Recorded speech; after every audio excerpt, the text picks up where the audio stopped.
Oh, hello. Good evening.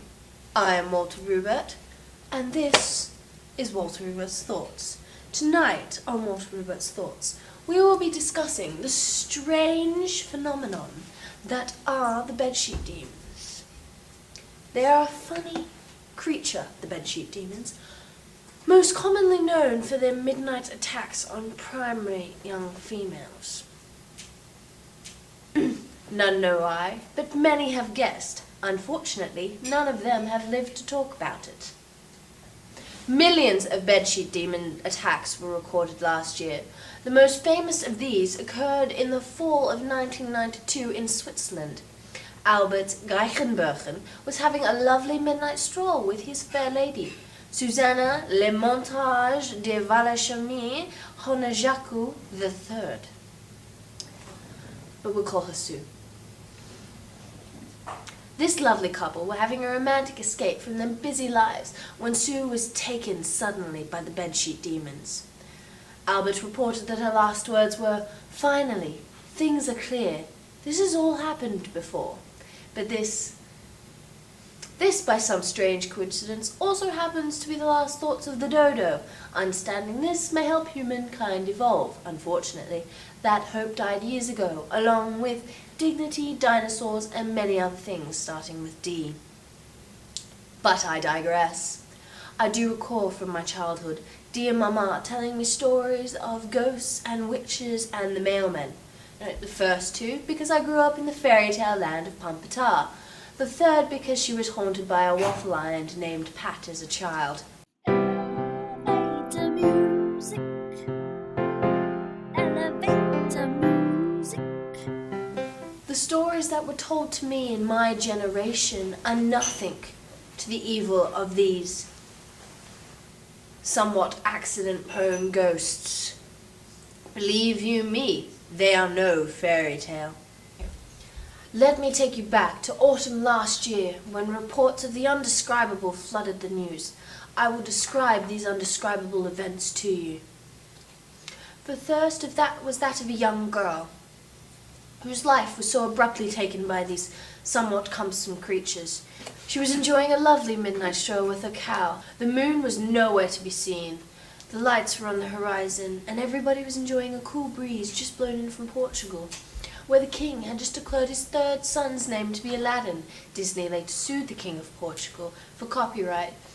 The king lost the case. His great fortune is now a hobo in New Jersey, collecting bottle caps and stamps. The girl had just let her cow off the leash so it could splash gleefully in the calm waves. She'd barely sat down to rest her feet from the tiresome walk when the infamous, undescribable, tragic, and somewhat crunchy event occurred. Yes, that's right, she sat on a twig.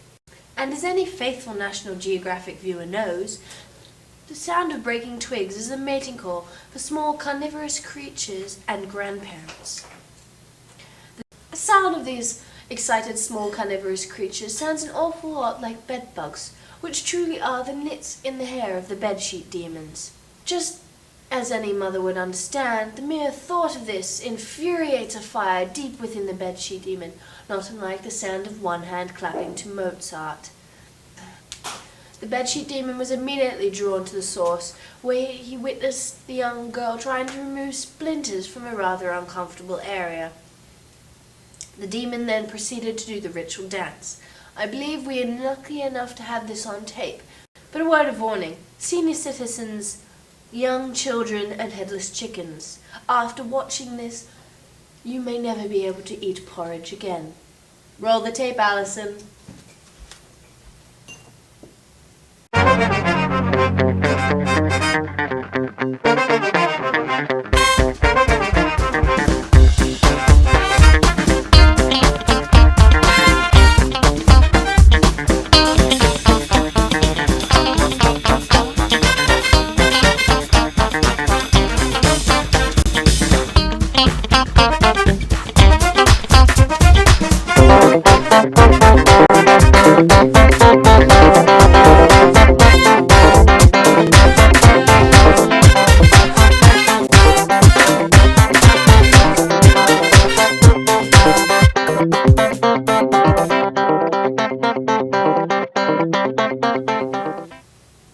Thank you, Alison.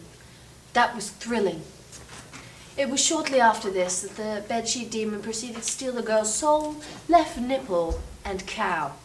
The FBI, CIA, and MTV have attempted to cover this up with claims of alien abduction, acts of God, and the Irish. You may choose to believe what the media tells you about these occurrences. I leave you now with the truth. Good night and thank you for watching. I am Walter Reubert and this is Walter Reubert's Thoughts.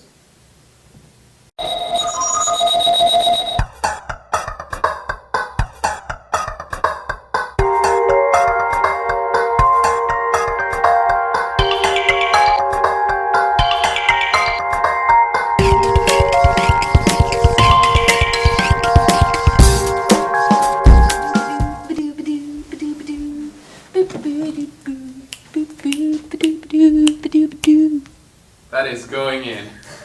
Why? It was funny. No, it's not. You're funny looking.